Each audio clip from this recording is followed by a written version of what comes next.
Alright, so UFC 318 was last night. The retirement and trilogy of Dustin Poirier and Max Holloway. Well, Dustin Poirier retired. Max Holloway is moving on. We may talk a little bit about Max Holloway in this video, but this is specifically about this fight and this trilogy. And this trilogy, specifically last night, was the reason I love this sport. There is no better sport on the planet than this one, and it showed that last night. They dedicated an entire card towards a legend, and yeah, man, he deserved every bit of it. We're gonna talk about the fight first. We're gonna watch this clip. Well, I have two clips actually. One where Max and Dustin reacted to not getting the fight of the night bonus, as well as um, the judges' scorecards Dustin Poirier had an issue with. A BMF. Dustin Poirier isn't happy with how the judges scored his UFC 318 fight against Max Holloway. Speaking at the post-fight press conference, Poirier said the bout felt much closer than the scorecard suggested, and that he believed it may have been 2-2 heading into the 5th round. Pissed off about the result. Yeah, man, obviously I wanted to win. Max is a great fighter, tough competitor. I just felt, being inside the eye of the storm, it felt a lot closer to me. I really thought it might have been 2-2 going into the 5th. Mike Brown checked the scorecards when we got to the locker room, and I think the judges gave me different rounds, so I don't know, I think all the judges gave him the second round. I thought I almost had him out. He hurt me too, but I thought my shot was, when I followed up with elbows, I was cracking him. He told me in the medical tent, he said, man, you had me out. We couldn't hear the bell, so it felt, being in the fight, it felt like a lot closer than that. When I heard the judges 49, whatever, I was like, no way. It was closer than that. Poirier also said that he doesn't regret jumping the Gilly when... So, right there, was the fight close? Not really. Poirier definitely had his moments. Like you said, they both nearly had each other out in round 2, and you're going to see this in the next clip. But he did put it all out there, and that's why I think he thought he won. I don't know for sure, but man, it's Max Holloway had the output, and that was really the difference here. And it just showed that Max Holloway, at each stage of these fights, jumped level after level after level to becoming a top 15 fighter to ever do it. And adding a win against Dustin Poirier on his record, even though he's 2-1, that greatly helps his case. But let's move on to the clip that I want to show you. Part of you regret going for the guillotine and not continuing to punch in that. When I had him hurt? Yeah. Nah, never. I had to do one last one. One last one. And damn, I really thought that was going to be the one, man. I had him hurt, but he rolled to his back and I just couldn't control it. Max Holloway and Dustin Poirier were furious after being snubbed for the fight of the night bonus. UFC cameras caught the two expressing their frustration backstage after their 5-round war. Oh, how did we not get fight at night, bro? We didn't? No, it's some bullshit. Go tell Dana. What? Take you tell me man. Text his ass. We didn't get it? No, they gave it to freaking Allen and Matar. I don't even know. What? We done almost finished each other in the same damn round. Yeah. What the hell, bro? You got the belt. You're the champ. Thank you, bro. Hey, it was an honor, bro. No, It really was honor, such an honor. Your right hand hurt? Yeah, bro. I hit your fat head, bro. My thumb. I'm like, motherfucker, bro. My fucking thumbs are hurting. Yeah, my thumb hurting too. Thank you. Hey, for real, let me know about the foundation. Such a big fan of yours. Let me know about the foundation. Let me know if we can do something in Hawaii. Yes. I'd love to. We'll stay in touch. I'll hit you up. If there's something we can do, let's do it. Thank you, brother. Please. Have a good night. ESPN MMA also... That right there, that clip right there is why I love this sport, and why these two men, these two fighters, are two of my favorites of all time, as I'm sure they are with you guys. But right there, first of all, it was bullshit that they did not get the performance bonus. But yeah, man, you saw it there, the appreciation for one another.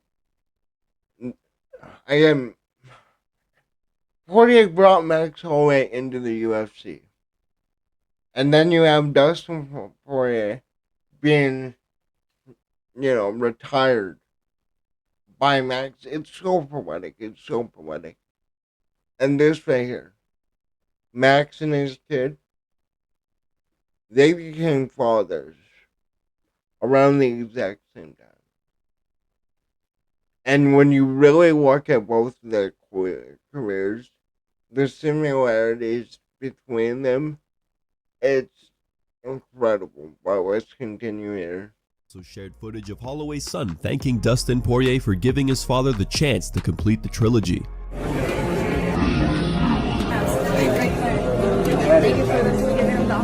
No, he gave me the opportunity. That's a chance. Congrats, man.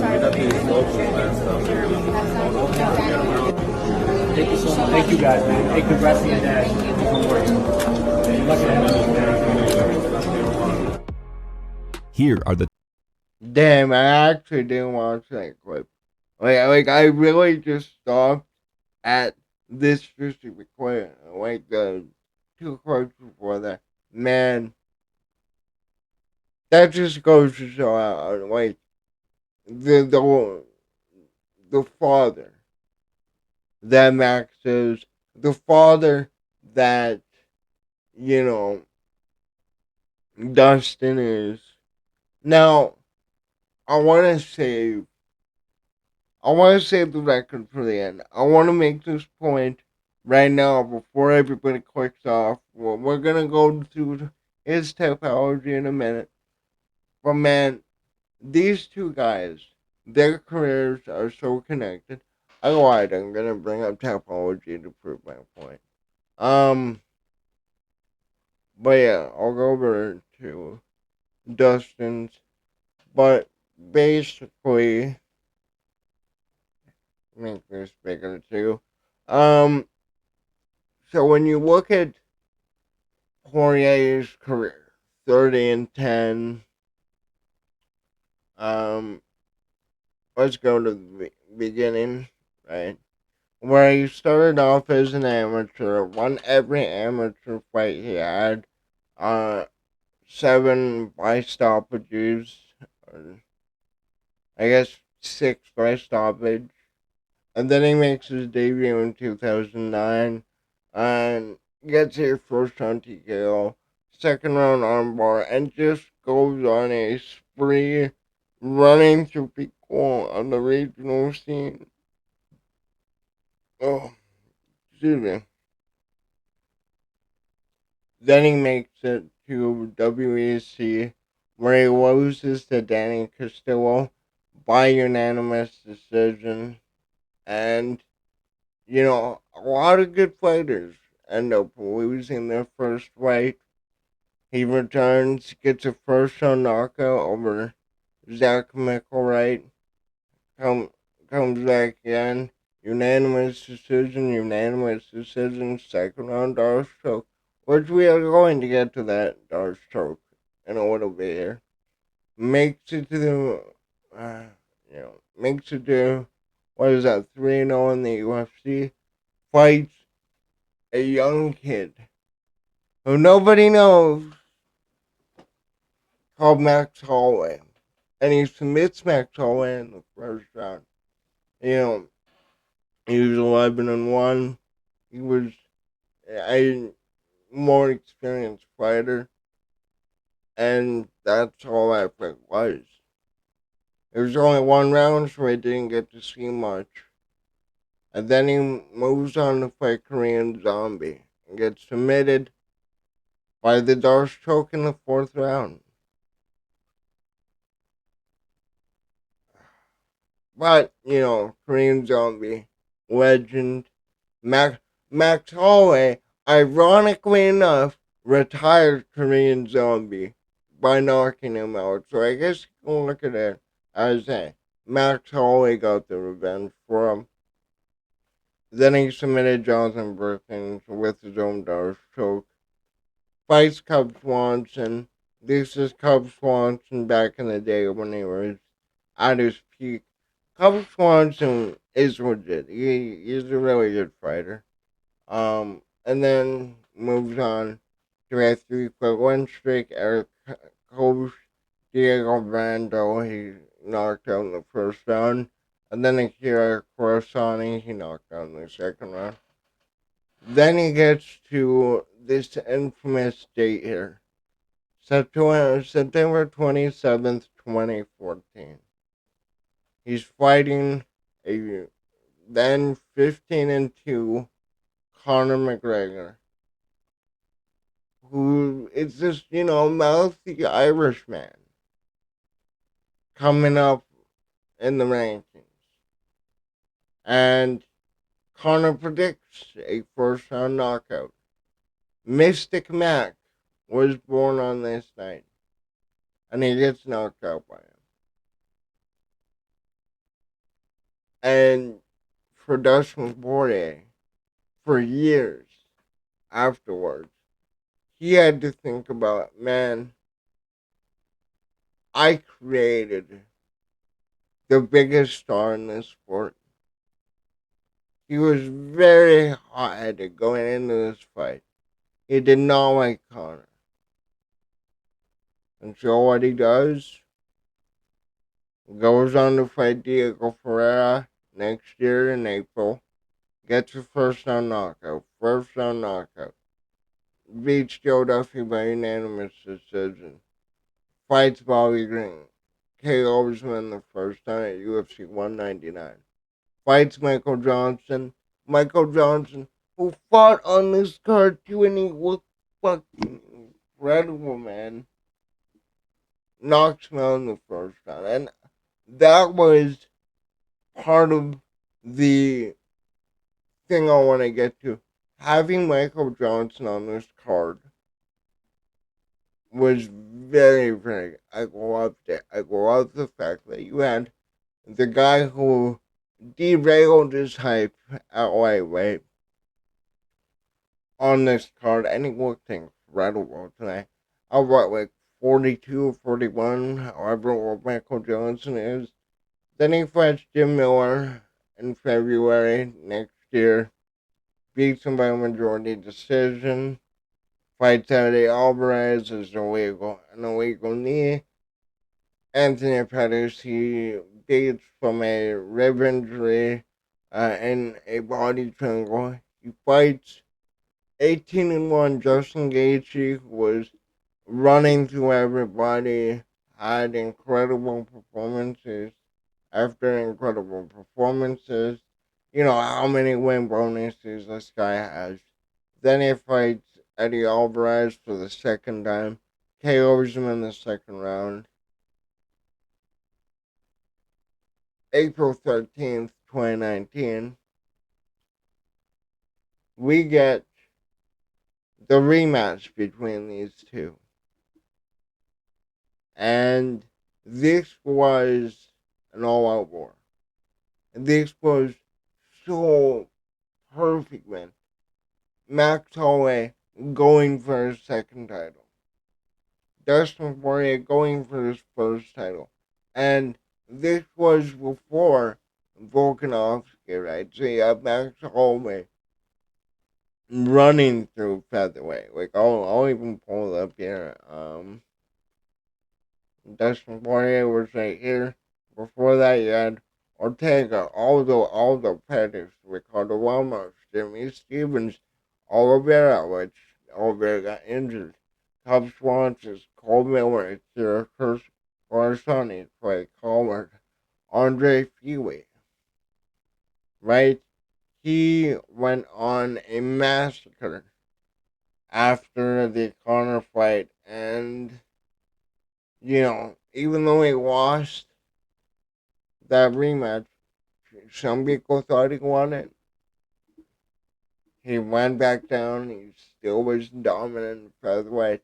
Yeah, he lost the trilogy to Volkanovski, But that was literally the 1A and 1B in featherweight at that time. So he earns a shot at Khabib. Does really good. Nearly submits Khabib. But then rear naked choke in the third round. Loses his opportunity. Fights Dan Harker afterwards. Beats Dan Harker by unanimous decision. And you see how many fight of the night bonuses he gets here? Fight of the night, fight of the night, fight of the night, performance bonus, fight of the night, fight of the night, and then performance of the night, where he fights Conor McGregor for the second time.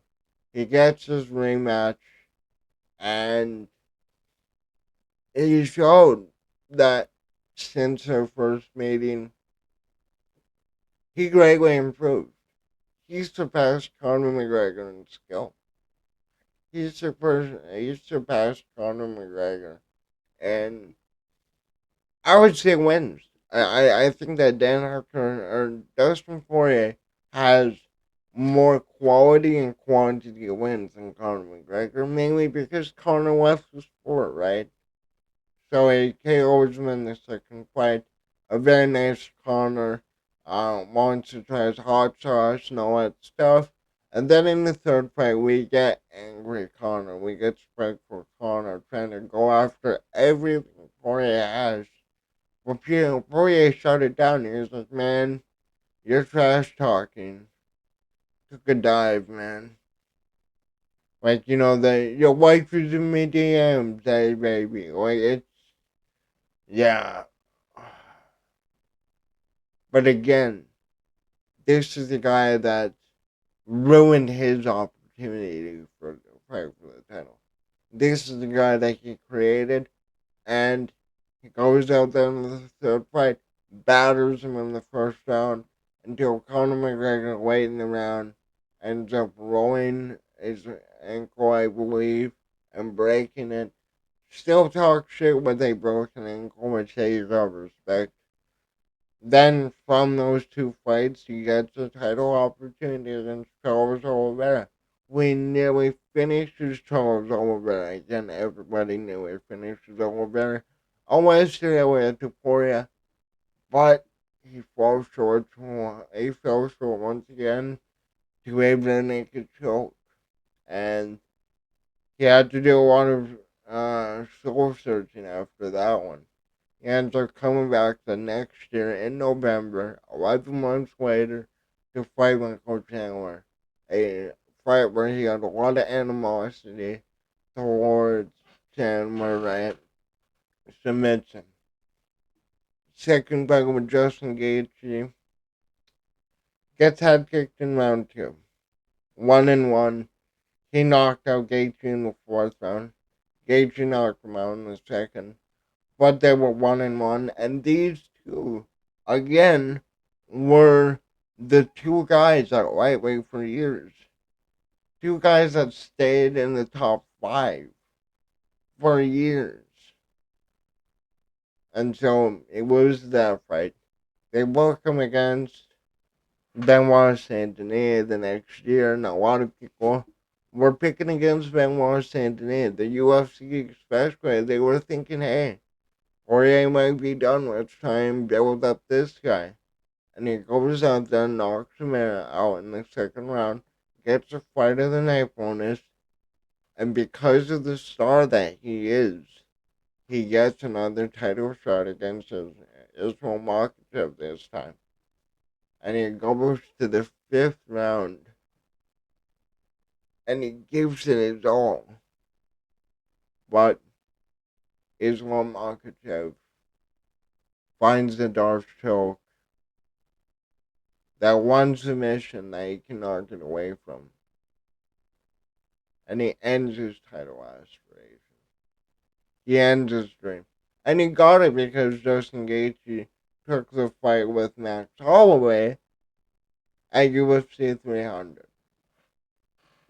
You see how the connection just continue between these two. and you get to last night, where 2025, when was their first fight? Let me check this out. 13 years later, over 13 years later, and Max Holloway finally beats those demons. And man, I know I've been going for 20 minutes here, but I'm getting close to wrapping this up. Dude, like, we have never seen somebody who deserves the respect more than Poirier. Poirier is an icon. Poirier is somebody who you should aspire to be. If there are any role models in cage fighting, Dustin Poirier is your guy. And man, this guy brought me back to the UFC. He brought me back to MMA. Again, I lost interest when Brock Lesnar left back in the day. And Rampage leaving, going on a big losing streak there. That also did it as well. But Dustin Poirier was one of the guys who brought my interest back into the sport. Dustin Poirier was one of the guys who really introduced me to MMA YouTube. Like, when I found MMA World, MMA On Point, all these, channels, the old school ones back in middle school that I found and I started watching. And like, because I wasn't around for Conor Mania. So I had to go back. I had to look at those fights. I had to interpret, okay, Conor McGregor pushed this thing further than anybody else did. And then you have a guy like Dustin Poirier who created that, who did everything he possibly could right. And he fell short each time when they met. But this is MMA. This isn't boxing, this isn't NHL, this isn't NFL, this isn't any other sport. Every other sport you hear, well, yeah, you need to get a ring. You need to get a ring to be in the Hall of Fame. Every other sport, you need a belt. If you want to be a good boxer, you need a belt. You need multiple belts. We have endless fucking weight divisions over here. So you need at least 2, maybe 3 belts until they really recognize you. Or with MMA, that's different, right? MMA is case by case. It's fight by fight. And we remember those minor fights back in the day.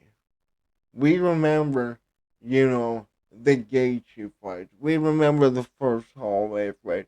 We remember the first Conor fight. And, the Michael Johnson fight that he lost. All of these memories further cemented our love for MMA. Further cemented my love for MMA. And I know a lot of people wanted the Gaethje trilogy. I think it's better that they kept the 1-1. There was no better way to end the career of Dustin Poirier. The videos, the promotion, the fact that this entire card was built around Poirier, and they made sure that no other stars would take away that moment. The other biggest name on this card was Pitbull, who had a really good performance last night. A performance he desperately needed. But man, it was incredible. It was very emotional. And when you have a guy, again, this is the most cutthroat business you are ever going to get. You're ever going to find. You take everything your opponent has when you beat him, but you can't take away what Dustin Poirier meant for this sport. What Dustin Poirier did, who he built, who he destroyed. Most importantly, man, he was a stand-up character. He was respectful majority of the time. But mainly, this guy is a wicked human being and a phenomenal father. And that's what I want to leave this video off on. I've recorded this video 3 times because I forget things I want to say. I say things that I don't want to say in the way I do. But man, I cannot thank Poirier enough. I really, looking at this guy's career, it has shaped me into the human I am. It has really taught me lessons in a way that most people will find strange, but man, this sport is so cutthroat. It's winner take all, and it's literally gambling everything you have. And that's what both these men did. So, respect to Max. Once again, Max Holloway taking the step back, becoming the heel, telling people, no, boo me tonight. Boo me tonight. This is Dustin's moment. Man. I may have to do another video on Max Holloway this week. But I'm going to end it here. Let me know in the comments down below. What did you think about last night? What did you think about the fight? And how would you explain this trilogy and the connection between these two fighters? I love each and every one of you. You guys have been killing it with the support lately. But I get this is a longer video. Thank you for watching. Later.